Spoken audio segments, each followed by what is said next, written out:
Hello students, कैसे हैं आप सभी। तो बेटा आज के इस वीडियो में मैं आप लोगों के लिए बताऊंगा क्या बीएससी के बाद क्या करें, क्योंकि ज्यादातर बच्चों की प्रॉब्लम ये होती है कि वो बच्चे बीएससी तो कर लेते हैं लेकिन बीएससी के बाद कैरियर में ये नहीं चुन पाते हैं कि भाई बीएससी के बाद हम एमएससी करें या फिर हम लोग बीएड करें या एमएससी बीएड के अलावा कुछ और करें, क्या हम लोगों के लिए सही रहेगा। इस बात का बच्चे डिसाइड नहीं कर पाते और पूरी तरीका से कंफ्यूज रहते हैं। बहुत सारे बच्चों के मुझे कॉल आते हैं कि सर बीएससी तो कर ली लेकिन सर बीएससी के बाद क्या करें, क्या हम लोगों के लिए सही रहेगा। क्या सर हम एमएससी करें वो हम लोगों के लिए सही रहेगा, क्या सर हम बीएड करें वो हम लोगों के लिए सही रहेगा, या फिर सर हम एमएससी बीएड के अलावा कुछ और कर लें वो हम लोगों के लिए सही रहेगा। आज के इस वीडियो में बच्चों मैं सारे डाउटों को आप लोगों के क्लियर करने वाला हूं।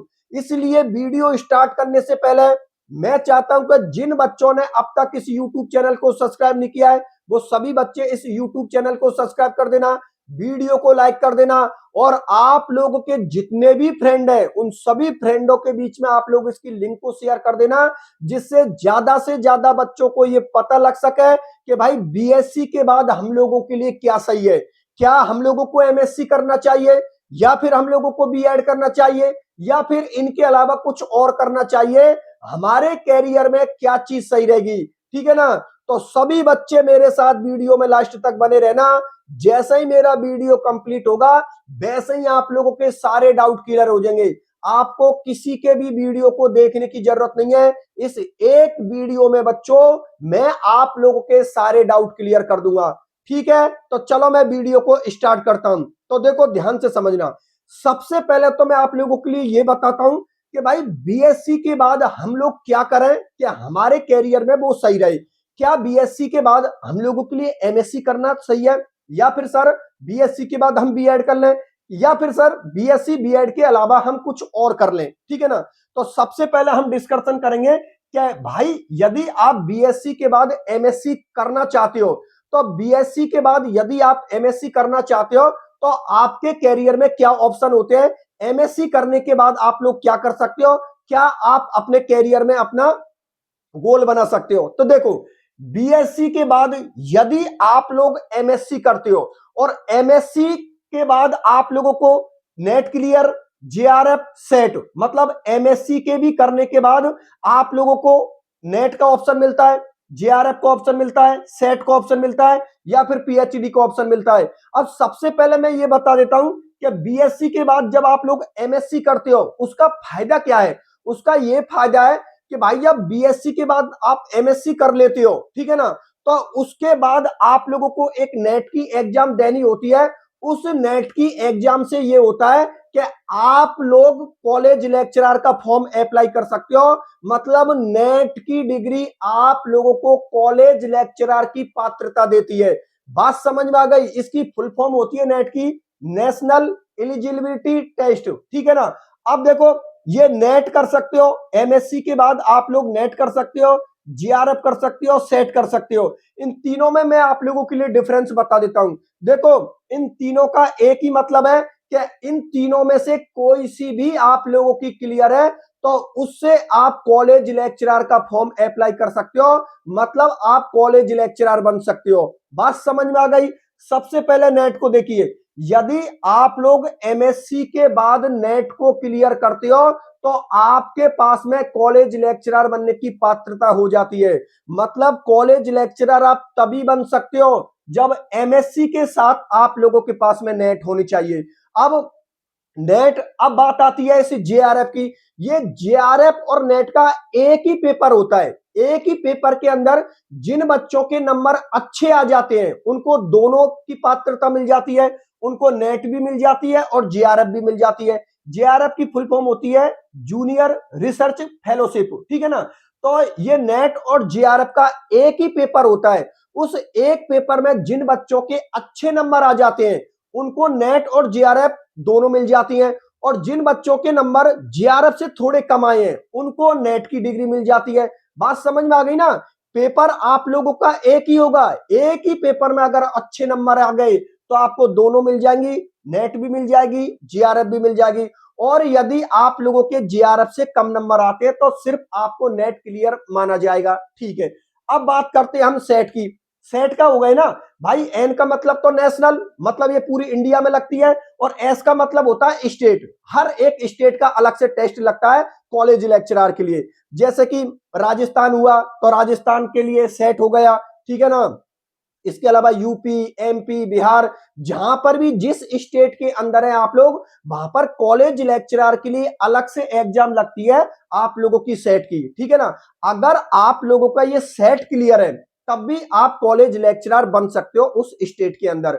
बात समझ में आ गई। और नेट क्लियर है तो पूरी इंडिया के अंदर आप कहीं पर भी कॉलेज लेक्चरर बन सकते हो। सेंटर पे यदि वैकेंसी निकलती है तो आप लोग कॉलेज लेक्चरर बन सकते हो, ठीक है ना।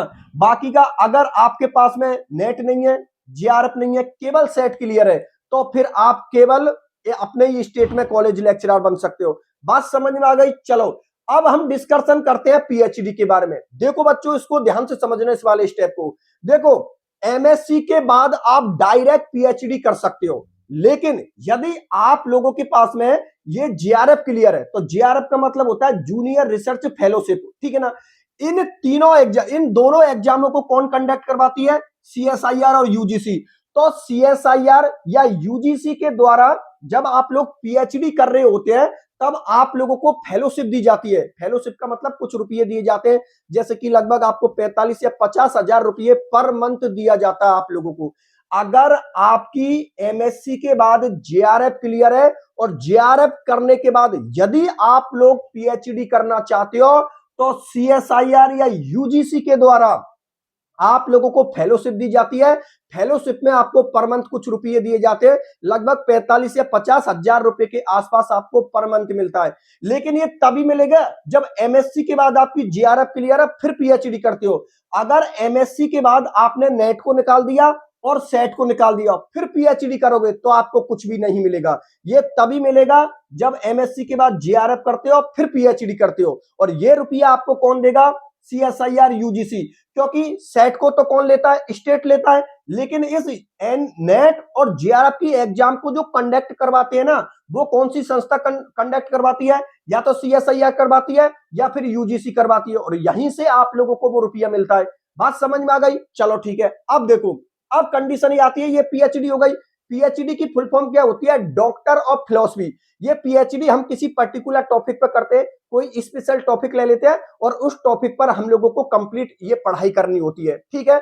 कम से कम इसका टाइम होता है, वो होता है 3 साल, मैक्सिमम इसका होता है 6 साल। मतलब पीएचडी का जो कम से कम टाइम होता है वो 3 साल होता है, मैक्सिमम टाइम इसका कितना होता है? 6 साल। चलो ठीक है। अब देखो, अब बात करते हैं हम कॉलेज लेक्चरर और यूनिवर्सिटी लेक्चरर की। तो ये स्टेप आप लोग ध्यान से समझना।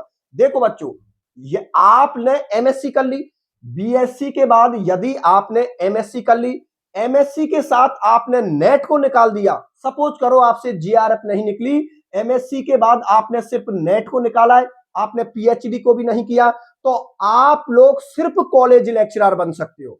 अगर एमएससी के बाद नेट निकाल दी, जीआरएफ निकाल दी या सेट, ये तीनों निकाल दी, तो आप लोग केवल कॉलेज लेक्चरर बन सकते हो। लेकिन यदि एमएससी के बाद आप लोगों ने जीआरएफ निकाल दी या नेट निकाल दी या सेट निकाल दी, उसके साथ आप लोगों ने पीएचडी भी कर ली, तो फिर बच्चों आप लोग यूनिवर्सिटी लेक्चरर बन सकते हो। मतलब ये हुआ कि यूनिवर्सिटी का लेक्चरर बनने के लिए आपके पास में पीएचडी होना जरूरी है। अगर आपके पास में एमएससी के बाद नेट है, जीआरएफ है, सेट है, लेकिन आपके पास में पीएचडी नहीं है, तो केवल आप कॉलेज लेक्चरर बन सकते हो, यूनिवर्सिटी लेक्चरर आप लोग नहीं बन सकते हो। क्योंकि यूनिवर्सिटी का लेक्चरर बनने के लिए आप लोगों के पास में पीएचडी होना जरूरी है। अब सुनो अगला ऑप्शन। अगली बात ये हुई कि सर, माना कि बीएससी के बाद हम लोगों ने एमएससी कर ली, और एमएससी करने के बाद सर हमने नेट की तैयारी करी, नेट जीआरएफ सेट इनको तीनों को एक में ही रखो, ठीक है ना। हमने सर बीएससी के बाद एमएससी करी, एमएससी के बाद सर हमने नेट की तैयारी करी, और माना कि नेट की तैयारी की सर, तो हम लोगों से ना ही तो नेट निकला, ना ही हम लोगों से जीआरएफ निकली, और ना ही सर हम लोगों से सेट निकली, तो क्या हम लेक्चरर बन सकते हैं?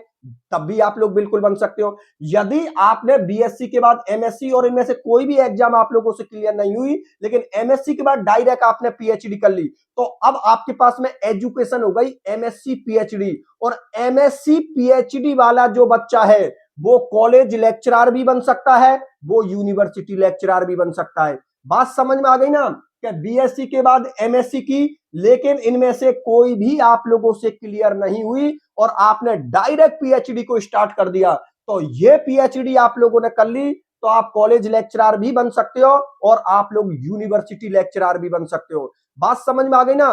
पीएचडी वाला बच्चा कॉलेज लेक्चरर का फॉर्म भर सकता है और वो बन सकता है, और पीएचडी वाला बच्चा यूनिवर्सिटी का फॉर्म भर सकता है और यूनिवर्सिटी लेक्चरर बन सकता है। देखो कॉलेज लेक्चरर, यूनिवर्सिटी लेक्चररों को हम क्या बोलते हैं, प्रोफेसर बोलते हैं, assistant professor, associate professor, professor इनकी कैटेगरी होती है जो कॉलेज लेक्चरर और यूनिवर्सिटी लेक्चरर होते हैं। बात समझ में आ गई, ठीक है ना। तो अगर आपसे ये क्लियर नहीं होती है और आप पीएचडी करते हो तो आप लोग दोनों बन सकते हो, लेकिन आपके पास में पीएचडी नहीं है, ये आपने पूरी क्लियर कर ली, ये एमएस बीएससी की, बीएससी के बाद आपने एमएससी की, और एमएससी के साथ आपने नेट को भी कर लिया, जेआरएफ को भी कर लिया, सेट को भी कर लिया। क्या सर अब हम यूनिवर्सिटी लेक्चरर बन सकते हो? नहीं बन सकते आप। इनको क्लियर करने के बाद आपने इसको ये नहीं की तो आप केवल कॉलेज लेक्चरर बन सकते हो, आप यूनिवर्सिटी लेक्चरर नहीं बन सकते हो। बात समझ में आ गई ना। तो आप लोगों के कॉलेज लेक्चरर के लिए क्या एजुकेशन होनी चाहिए? बीएससी, एमएससी और इनमें से कोई एक, तीनों है तो अच्छी बात है, लेकिन एक तो आपके पास में होनी चाहिए। तो आप लोग क्या बन सकते हो? कॉलेज लेक्चरर बन सकते हो। अगर आपने बीएससी के बाद एमएससी की, एमएससी के बाद ये क्लियर कर ली और पीएचडी भी कर ली, तो आप लोग दोनों को दे सकते हो। सपोज कर ये नहीं भी हुई और एमएससी के बाद आपने पीएचडी कर ली, तो आप लोग दोनों को बन सकते हो। बात समझ में आ गई ना। मतलब कॉलेज लेक्चरर के लिए एमएससी के बाद नेट, जेआरएफ या सेट में से कोई एक होना चाहिए, तीन है तो अच्छी बात है। और यूनिवर्सिटी लेक्चरर के लिए, ठीक है ना, उसके लिए पीएचडी का होना जरूरी है। अगर पीएचडी है तो कॉलेज लेक्चरर भी बन सकते हो और यूनिवर्सिटी लेक्चरर भी बन सकते हो। बात समझ में आ गई? चलो ठीक है। तो ये कैरियर तो वो हुआ आप लोगों का जब आप बीएससी के बाद एमएससी करते हो, ठीक है ना। लास्ट में फिर मैं मेरा भी सलाह दूंगा आप लोगों के लिए कि क्या चीज मेरे पर्सनल व्यू से आप लोगों के लिए सही रहेगी, वो लास्ट में दूंगा। पहले मैं सारी चीजें समझा देता हूं। बात समझ में आ गई ना कि बीएससी के बाद यदि कोई बच्चा एमएससी करता है और एमएससी करता है तो उसका पूरा कैरियर ये होगा, आप लोग आराम से देख सकते हो, ठीक है। अब हम अगले स्टेप पे आते हैं।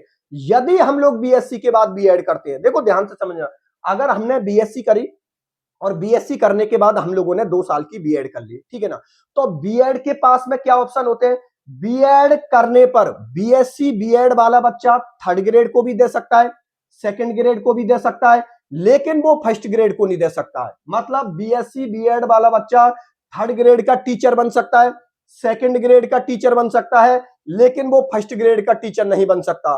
क्यों नहीं बन सकता वो मैं अभी आप लोगों के लिए बताऊंगा। सबसे पहले हम लोग देखते हैं, बीएससी के बाद यदि आप लोग बीएड करते हो तो थर्ड ग्रेड के आप लोग टीचर बन सकते हो। थर्ड ग्रेड में जो रीट वाले देते हैं, जैसे कि हर स्टेट के अंदर अलग होता है। मैं राजस्थान की बात कर लूं तो राजस्थान के अंदर क्या लगता है? रीट लगता है। आप लोग अच्छी तरीका से जानते हो राजस्थान के अंदर क्या रखता है?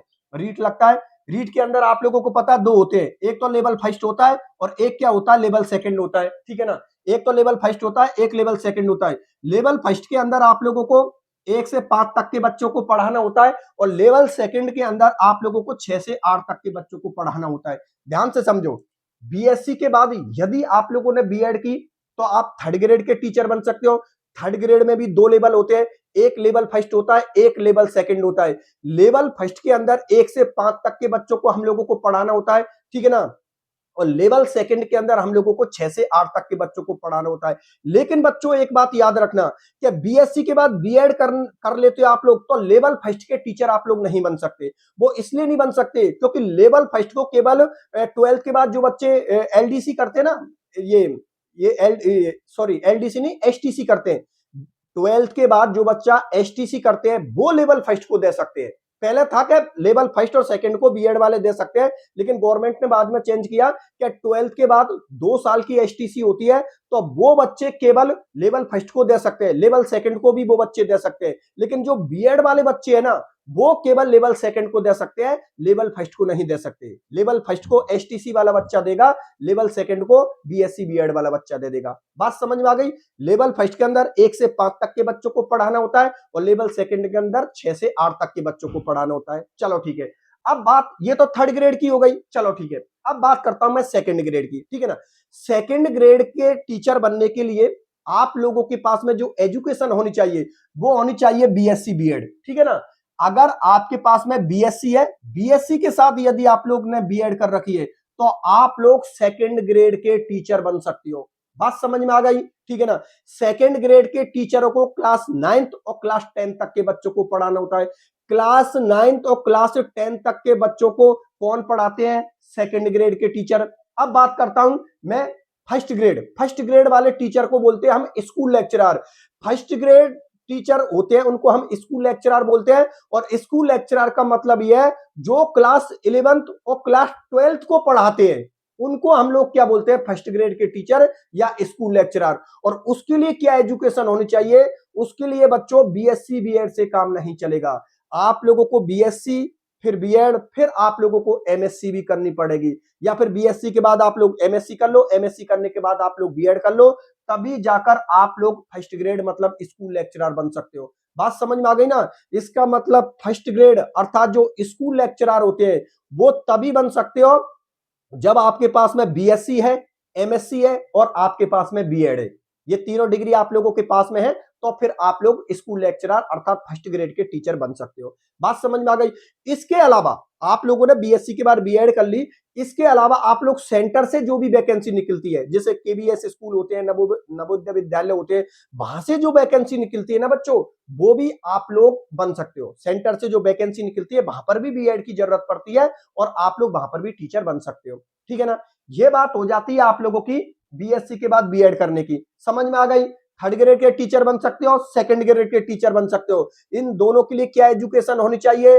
BSc BEd. लेकिन यदि आप फर्स्ट ग्रेड के टीचर बनना चाहते हो अर्थात स्कूल लेक्चरर बनना चाहते हो, 11वीं 12वीं क्लास के बच्चों को पढ़ाना चाहते हो बच्चों, तो बीएससी के बाद आपके पास में एमएससी होनी चाहिए और एमएससी के बाद फिर आप लोगों की बीएड होनी चाहिए, तभी जाकर आप फर्स्ट ग्रेड अर्थात स्कूल लेक्चरर बन सकते हो। ये ऑप्शन आप लोगों को समझ में आ गए। सेंटर से कोई भी वैकेंसी निकलती है टीचर की, वहां पर भी आप लोगों से बीएड को पूछा जाता है, तो बीएड वहां पर भी आप लोगों के लिए कंपलसरी होती है। बात समझ में आ गई। चलो ठीक है। अब काफी बच्चे इनका ये हुआ कि सर मैं तो टीचिंग लाइन में जाना ही नहीं चाहता, क्योंकि जितनी भी लाइन बताई है मैंने वो सब टीचिंग लाइन बताई है। ये भी आप लोगों को पता है टीचिंग लाइन है, ये भी आप लोगों को पता है टीचिंग लाइन है। भाई इसको मैंने एक्सप्लेन किया, ये हम लोगों की टीचिंग लाइन है क्योंकि बच्चों को हम लोगों को पढ़ाना होता है।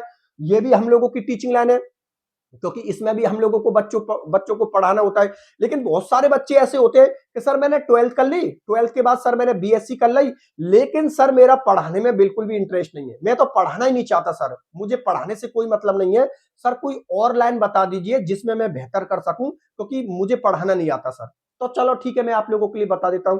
तो देखो, बीएससी करने के बाद आप एमएससी मत कीजिए, आप लोग बीएड भी मत करिए, क्योंकि जब आपका टारगेट ये होगा कि भाई मुझे तो टीचर बनना ही नहीं, ना मुझे कोई प्रोफेसर बनना, तो फिर इसके अलावा आप क्या कर सकते हो भाई? एमएससी और बीएड के अलावा आप क्या कर सकते हो, ठीक है ना। अगर आपको टीचर नहीं बनना है तो क्या कर सकते हो? तो देखो, ग्रेजुएशन, भाई बीएससी की जो डिग्री होती है वो ग्रेजुएशन की डिग्री होती है।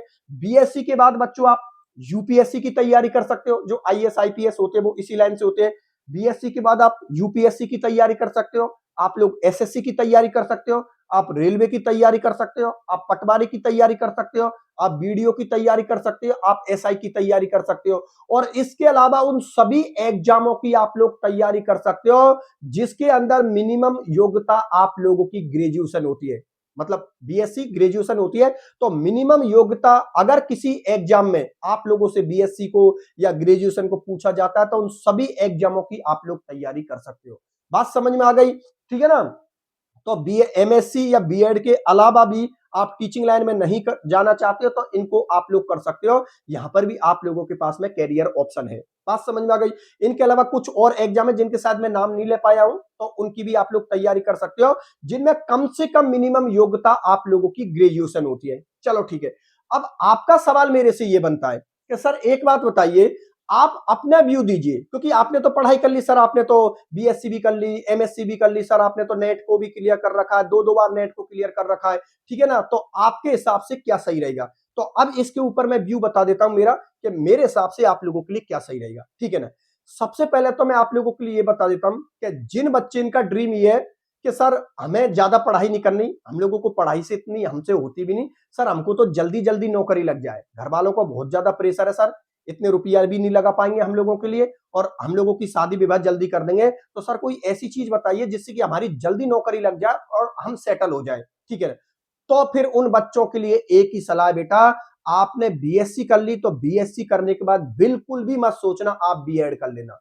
मैं फिर बता देता हूं, जिन बच्चों को ये लगता है सर लंबी पढ़ाई हम लोगों से नहीं होगी, घर वालों का प्रेशर है, घर में रुपये की कमी है, हम लोगों को जल्दी जल्दी सरकारी नौकरी चाहिए, ठीक है ना, तो सरकारी नौकरी सर जल्दी कैसे मिल सके, ठीक है ना, तो उन बच्चों के लिए बिल्कुल किसी का भी सजेशन मत मानना, मैं मेरा पर्सनली सजेशन दे रहा हूं, वो बच्चे बीएससी करने के बाद तुरंत बीएड कर लेना, क्योंकि जब आप बीएससी करने के बाद बीएड कर लेते हो तो आपके पास में 2 डिग्री हो गई, बीएससी की भी हो गई और बीएड की भी हो गई, उस वक्त आप लोगों के पास में 2 ऑप्शन खुल जाते हैं, आप थर्ड ग्रेड के टीचर की भी वैकेंसी दे सकते हो, लेवल सेकंड की, क्योंकि लेवल फर्स्ट की मैंने बता दी एसटीसी वाले बच्चे देते हैं, ठीक है ना, लेवल सेकंड को बीएससी बीएड वाले बच्चे दे सकते हैं, और आप थर्ड ग्रेड के टीचर बन सकते हो, अर्थात 6वीं क्लास से 8वीं क्लास तक के बच्चों को आप लोग पढ़ा सकते हो, ठीक है। इसके अलावा अगर आपके पास में बीएससी बीएड है तो आप सेकंड ग्रेड के टीचर भी बन सकते हो, क्योंकि सेकंड ग्रेड का टीचर बनने के लिए जो मिनिमम योग्यता होती है वो क्या होती है, आपके पास में बीएससी होनी चाहिए, बीएससी के साथ आपके पास में बीएड होना चाहिए, ये दोनों एग्जामों की आप लोग तैयारी कर सकते हो बीएससी बीएड करने के बाद, ठीक है। अब कुछ बच्चे इनका ये होता है कि कोई दिक्कत नहीं है सर, हमें कोई दिक्कत नहीं है, हमें कैपेसिटी है, हम पढ़ भी बहुत ज्यादा सकते हैं सर, हम लंबी भी पढ़ाई कर सकते हैं, ठीक है ना सर, मुझे तो सर ब्रांड बनना है, मुझे अपने आप की एक पहचान बनानी है, बड़े लेवल पे बच्चों को पढ़ाना है, बड़े बड़े बच्चों को पढ़ाना है, तो मैं क्या करूं सर?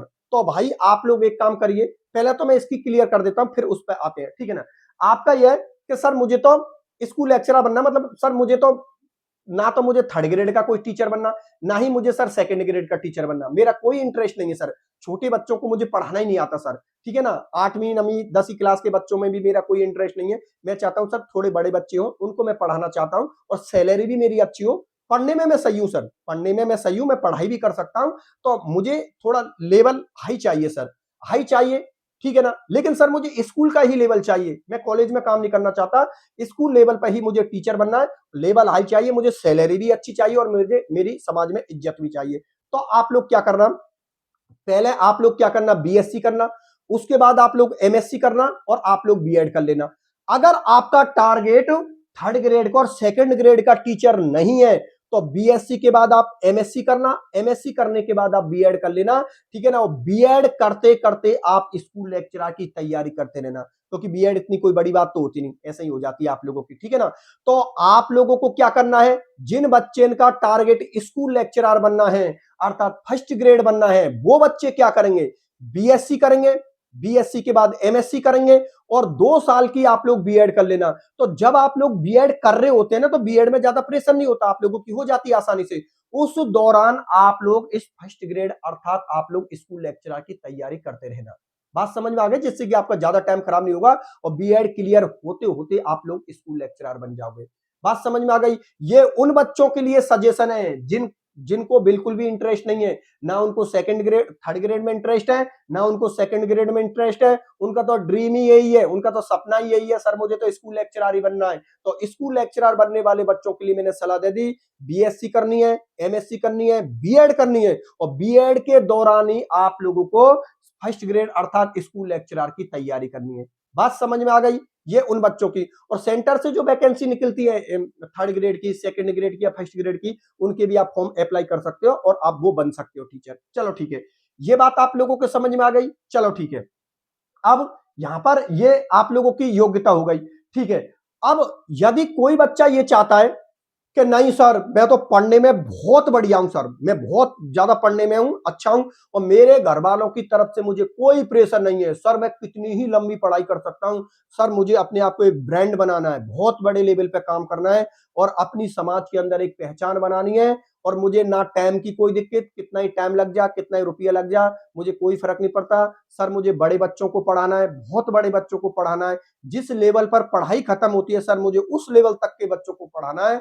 तो भैया आप लोगों को कुछ नहीं करना है, बीएससी के बाद आप लोगों को एमएससी करनी है, और एमएससी के बाद आप लोग बीएड बिल्कुल मत करना। ये मेरा पर्सनली सजेशन है। जिन बच्चे का टारगेट ये है सर मुझे तो नाम के सामने प्रोफेसर लगाना है, चाहे वो कॉलेज के अंदर हो चाहे वो यूनिवर्सिटी के अंदर हो, सर मैं कॉलेज के बच्चों को पढ़ाना चाहता हूं, ये मेरा सर ड्रीम है, मैं कॉलेज के ही बच्चों को पढ़ाना चाहता हूं। मैंने शुरू से एक सपना बनाया था कि जब भी मैं बनूंगा तो मैं प्रोफेसर बनूंगा, चाहे वो प्रोफेसर मैं कॉलेज में बनूं या फिर मैं यूनिवर्सिटी में बनूं, सर मैं तो कॉलेज के बच्चों को ही पढ़ाना चाहता हूं। तो बिल्कुल भी कंफ्यूज मत होना। अगर आपने बीएससी में ही ये टारगेट बना लिया कि मुझे टीचिंग लाइन में ना तो मुझे थर्ड ग्रेड का टीचर बनना, ना मुझे सेकंड ग्रेड का टीचर बनना, ना मुझे फर्स्ट ग्रेड का टीचर बनना, सर मुझे तो डायरेक्ट कॉलेज लेक्चरर या यूनिवर्सिटी लेक्चरर बनना है, ठीक है ना, मुझे बड़े बच्चों को पढ़ाना है। तो उन बच्चों के लिए मेरी सलाह बेटा, आप लोग बीएससी करना, बीएससी करने के बाद तुरंत आप लोग एमएससी करना, और एमएससी के दौरान ही आप लोग इसकी तैयारी करना चालू कर देना, या फिर एमएससी खत्म हो जाए तब तैयारी कर लेना। आप लोग इसकी तैयारी कर लेना। आप लोगों की ये निकल जाए अच्छी बात है, इसके साथ ये निकल जाए और भी ज्यादा अच्छी बात है। और अगर आपसे ये दोनों नहीं निकलती हैं तो फिर आप लोग इसको निकाल देना, क्योंकि इनका पेपर थोड़ा हाई लेवल का होता है। ये जो नेट का पेपर होता है ना, देखो नेट और जेआरएफ दोनों को मैं साथ लेकर चल रहा हूं क्योंकि पेपर एक ही होता है। अच्छे नंबर वालों को दोनों मिल जाती है, नेट और जेआरएफ, और जिनके जेआरएफ से थोड़े कम नंबर होते हैं उनको केवल नेट ही नेट मिल जाती है। अगर आपसे ये क्लियर नहीं होती है तो फिर आप स्टेट लेवल पर भी इसको दे सकते हो। इसका पेपर इनकी पेपर में थोड़ा सीधा होता है क्योंकि केवल स्टेट में ही ये टेस्ट लगता है, और ये सेंटर पे लगता है, पूरी इंडिया के अंदर लगता है। ये केवल स्टेट ही स्टेट में लगता है, जिस स्टेट के, जैसे यूपी वाले के लिए यूपी, एमपी वाले के लिए एमपी, राजस्थान वाले के लिए राजस्थान, बिहार, सभी जगह से अलग से लगता है। हर स्टेट के अंदर सेट की एग्जाम, तो आप लोग इसको निकाल सकते हो। इनमें से कोई सी भी आप लोगों की क्लियर हो गई, नेट हो गई, जीआरएफ हो गई या सेट हो गई, तो डायरेक्ट उसका कनेक्शन किससे हो जाएगा? कॉलेज लेक्चरर से। जब भी कॉलेज लेक्चरर की वैकेंसी कहीं पर निकलती है, आप फॉर्म अप्लाई कीजिए, उसकी तैयारी कीजिए, आप कॉलेज लेक्चरर अर्थात आप लोग असिस्टेंट प्रोफेसर बन सकते हो, ठीक है। अब किसी बच्चे का ड्रीम और भी बड़ा है कि नहीं सर मैं तो हाई लेवल तक ही जाना चाहता हूं, लास्ट पढ़ाई तक, ठीक है ना, जो यूनिवर्सिटी लेक्चरर होता है। तो बेटा बीएससी के बाद एमएससी करना, ये निकालना आप लोग, क्योंकि फायदा रहेगा। अगर जीआरएफ निकाल दी तो 50,000 के आसपास आपको सीएसआईआर यूजीसी फेलोशिप मिलेगी पीएचडी के दौरान। कम से कम टाइम 3 साल होता है, मैक्सिमम टाइम इसका 6 साल होता है, जिसमें हम लोगों को अपना कंप्लीट पीएचडी करनी होती है। बात समझ में आ गई ना? तो आप लोग एमएससी कीजिए, जीआरएफ कीजिए, फिर पीएचडी कीजिए। पीएचडी करने के बाद आप फिर यूनिवर्सिटी में जहां से भी वैकेंसी निकलती है आप लोग डाल सकते हो। इसके क्लियर करने के बाद कॉलेज लेक्चरर भी बन सकते हो और आप लोग यूनिवर्सिटी लेक्चरर भी बन सकते हो। बच्चों एक बात और बता देता हूं मैं आप लोगों के लिए, टीचिंग लाइन की जो सबसे बड़ी गवर्नमेंट जॉब होती है वो यूनिवर्सिटी लेक्चरर होती है।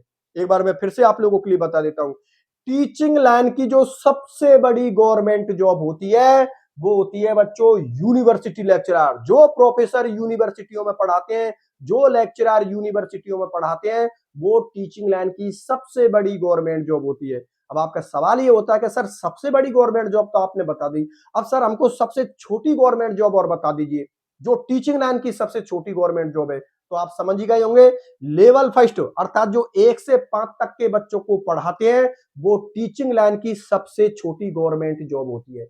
बात समझ में आ गई ना? टीचिंग लाइन की सबसे बड़ी गवर्नमेंट जॉब यूनिवर्सिटी लेक्चरर, जिनको हम प्रोफेसर बोलते हैं। प्रोफेसर की भी 3 कैटेगरी होती है, जो शुरू शुरू में लगते हैं, जैसे कि अभी सिलेक्शन हुआ अभी वो बने, उनको बोलते हैं असिस्टेंट प्रोफेसर। फिर लगभग 8-10 साल का एक्सपीरियंस हो जाता है तो उनका प्रमोशन हो जाता है और वो क्या बन जाते थे? Associate professor. और लगभग 15-16 साल का एक्सपीरियंस हो जाता है पढ़ाते पढ़ाते, तो एसोसिएट प्रोफेसर का भी प्रमोशन हो जाता है और वो बन जाता है प्रोफेसर। और प्रोफेसर के दौरान आप करते जाते हो, काम करते जाते हो, लगभग 25-30 साल का आपको एक्सपीरियंस हो जाता है, तो फिर कॉलेज में आप बन जाते हो प्रिंसिपल। बात समझ में आ गई ना? क्योंकि एक कॉलेज के अंदर सबसे बड़ा लेवल किसका होता है? प्रिंसिपल का। बात समझ में आ गई? तो शुरू शुरू में गवर्नमेंट जॉब लगी है, वो होती है असिस्टेंट प्रोफेसर। लगभग 8-10 साल का पढ़ाते पढ़ाते कॉलेजों में एक्सपीरियंस हो गया, उनका असिस्टेंट प्रोफेसर का प्रमोशन होगा और वो क्या बन जाएंगे, एसोसिएट प्रोफेसर। फिर लगभग 15-16 साल, 17-18 साल तक आप पढ़ाते जाते हो, फिर एसोसिएट प्रोफेसर में भी आपका प्रमोशन हो जाता है, आप बन जाते हो प्रोफेसर।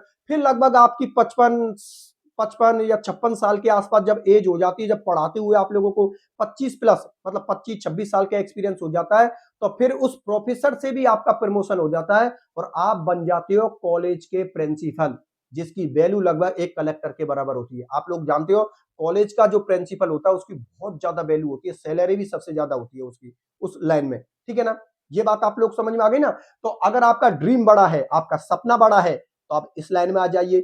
अगर आप लोग ये चाहते हो कि सर जल्दी जल्दी गवर्नमेंट जॉब लग जाए, हमारी टेंशन खत्म हो, तो आप इस लाइन में आ जाइए। और यदि आप चाहते हो सर मुझे तो बिल्कुल भी टीचिंग लाइन में कोई मतलब ही नहीं है, सर मुझे पढ़ाना ही नहीं आता, मैं तो सर कुछ नहीं जानता, ठीक है ना, मुझे तो किसी और में ही इंटरेस्ट है, तो फिर आप लोग इस लाइन को क्लियर कर लीजिए। ये बच्चों आप लोगों की है, क्या करना है मेरा व्यू आप लोगों के लिए बता दिए। ड्रीम बड़ा है, इस लाइन में आ जाइए, ठीक है। ड्रीम मीडियम है, एवरेज है, आप लोगों को इस लाइन में आ जाइए, जल्दी जॉब चाहिए। और अगर टीचिंग में पढ़ाने में कोई इंटरेस्ट नहीं है तो फिर आप लोग इस लाइन में आ जाइए। ये मेरा पर्सनल व्यू आप लोगों के लिए पूरा मैंने एक एनालिसिस करके आप लोगों के लिए बता दिया। अब देखो बच्चों, इसके अलावा भी किसी और टॉपिक पर आप लोग मेरे से वीडियो बनवाना चाहते हो तो आप लोग कमेंट सेक्शन में लिख देना, मैं उसकी सारी इंफॉर्मेशन आप लोगों के लिए दे दूंगा जिस टॉपिक पर आप लोग मेरे से वीडियो बनवाना चाहते हो। और यार आप चैनल को सब्सक्राइब जरूर कर देना। देखो वीडियो बनाने का मतलब तभी होता है, एक मोटिवेशन हम लोगों को भी मिलता है, जैसे कि जब आप चैनल को लाइक करते हो, सब्सक्राइब करते हो, तो हम लोगों को ये मोटिवेशन मिलता है कि चलो यार बच्चे हम लोगों को पसंद कर रहे हैं, हमारी जो नॉलेज है वो बच्चे ले रहे हैं और उनको अच्छा लग रहा है, ठीक है ना, तो हम लोगों को मोटिवेशन मिलता है और आप लोगों को ज्यादा से ज्यादा वीडियो लाने की हम लोग कोशिश करते हैं। तो अगर आपका कोई और डाउट होता है, उस डाउट को आप लोग लिख देना, मैं आप लोगों के लिए रिप्लाई कर दूंगा। और किस टॉपिक पर आप लोगों को वीडियो बनवाना है बच्चों, वो भी आप लोग लिख देना, उस पर मेरा अगला वीडियो आ जाएगा। ठीक है बच्चों, फिर मैं आज का वीडियो यहीं तक रखता हूं, मिलता हूं फिर अगले वीडियो में, तब तक के लिए बाय बाय।